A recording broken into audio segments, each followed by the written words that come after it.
चलिए आज का लेक्चर नंबर 6 स्टार्ट करते हैं ज्योग्राफी का, आगे की क्लासेस कंटिन्यू करते हुए।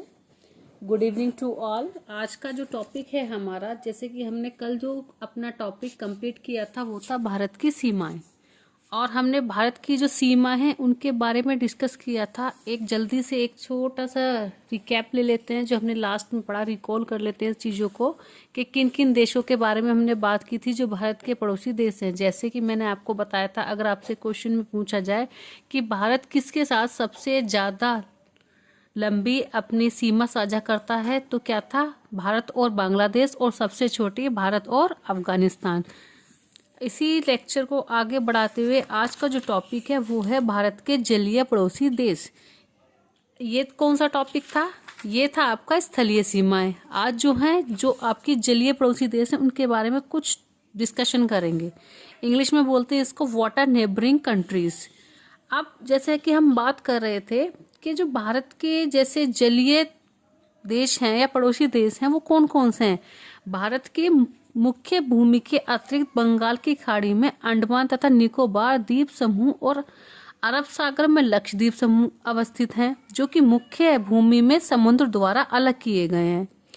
समुद्र पार भारत का सबसे निकट पड़ोसी देश श्रीलंका है। अगर हम बात करते हैं कि समुद्र के पार में भारत का सबसे निकट पड़ोसी देश कौन सा है, तो हम कहेंगे श्रीलंका। इसके अलावा अगर हम बात करें तो Indonesia, Myanmar, Maldives, Bangladesh, Pakistan, Thailand Bharat के समुद्री सीमा के संबंध देश हैं। मैं दोबारा से इस लाइन को रिपीट कर देती हूँ।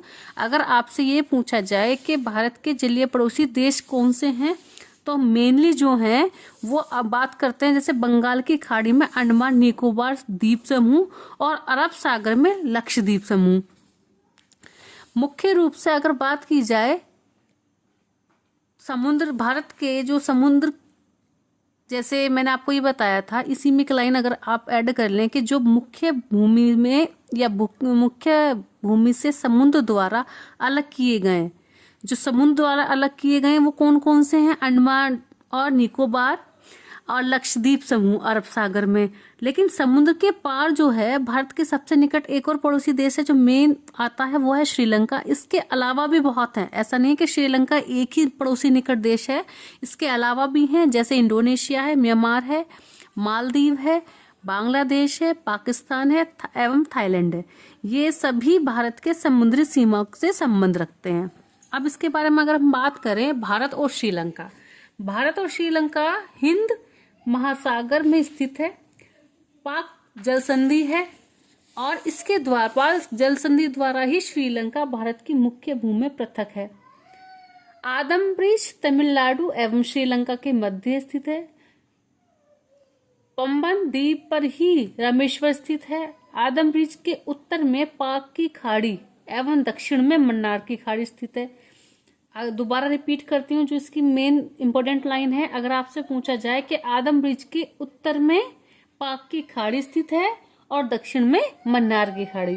भारत एवं इंडोनेशिया, भारत के ग्रेट निकोबार और इंडोनेशिया के सुमात्रा द्वीप के मध्य जलीय सीमा को महान चैनल की संज्ञा दी जाती है और दोनों देशों के जलीय भाग के विभाजन को इंगित करता है।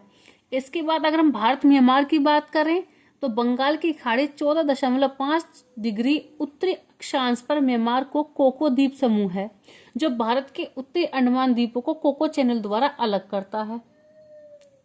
भारत एवं मालदीव, अरब सागर में स्थित मालदीव भारत के लक्षद्वीप समूह के द्वीप मिनिकॉय से 8 डिग्री चैनल द्वारा अपने जलीय सीमा को अलग करता है।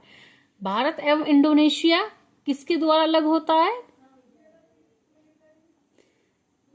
भारत और इंडोनेशिया, मैं दोबारा से रिपीट करती हूँ, भारत और इंडोनेशिया जो है भारत के ग्रेट निकोबार और इंडोनेशिया के सुमात्रा द्वीप के मध्य जलीय सीमा के महान चैनल की संज्ञा दी जाती है और इसके द्वारा, इसकी हेल्प से ही इसका विभाजन होता है। ऐसे ही भारत और म्यांमार में क्या होता है, बंगाल की खाड़ी जो है वो 14.5 डिग्री पर है उत्तरी अक्षांश पर, जो कि कोको समूह पर है, और यही है कि जो उत्तरी अंडमान द्वीप को कोको चैनल द्वारा ही अलग करती है। ऐसे ही भारत मालदीव में कि कौन अलग करता है? मिनिकॉय 8 डिग्री चैनल पर स्थित है, जो अपने जलीय सीमा को अलग करती है। अब इसके बारे में कुछ हम एग्जाम पॉइंट ऑफ व्यू से थोड़ा सा डिस्कशन कर लेते हैं इसके बारे में। जैसे कि मैं आपको स्थलों के नाम बताऊंगी और उसकी स्टेट। जैसे मालदीव है, मिनिकॉय, ये भारत के मध्य है और कौन सी डिग्री पे, 8 डिग्री चैनल पर है। ऐसे ही लक्षद्वीप और मिनिकॉय के मध्य 9 डिग्री चैनल है। छोटा अंडमान व कार निकोबार के मध्य 10 डिग्री चैनल है। सुमात्रा जो इंडोनेशिया व निकोबार के मध्य ग्रैंड चैनल है। तमिलनाडु व श्रीलंका के मध्य पाक स्ट्रेट है। दक्षिण अंडमान व लघु अंडमान के मध्य डंकन पास है। कोको द्वीप व उत्तरी अंडमान के मध्य कोको स्ट्रेट है। तमिलनाडु व श्रीलंका के मध्य पाक की खाड़ी है। दक्षिण तमिलनाडु व श्रीलंका के मध्य मन्नार की खाड़ी है। लक्षद्वीप व मालाबार तट के मध्य लक्षद्वीप सागर है। ठीक है, एक और चीज में एक नोट कर लेना इसमें, मैं जो आपको बताना चाहती हूँ, जो सेतु समुद्रम परियोजना है ये जो है मन्नार की खाड़ी को पाक की खाड़ी से जोड़ती है। आज के टॉपिक में बस इतना ही था। अगर आपको किसी भी टॉपिक में या किसी भी कंटेंट में ऐसा लगे जो चीज़ नहीं समझ में आई है, आप कमेंट में लिख सकते हैं और मैं इस पर नेक्स्ट जो भी लेक्चर होगा उसमें डिस्कशन करूंगी। कल का जो हमारा टॉपिक होगा वो हम पढ़ेंगे विदेशी क्षेत्रों का समेकन। ठीक, थैंक यू सो मच।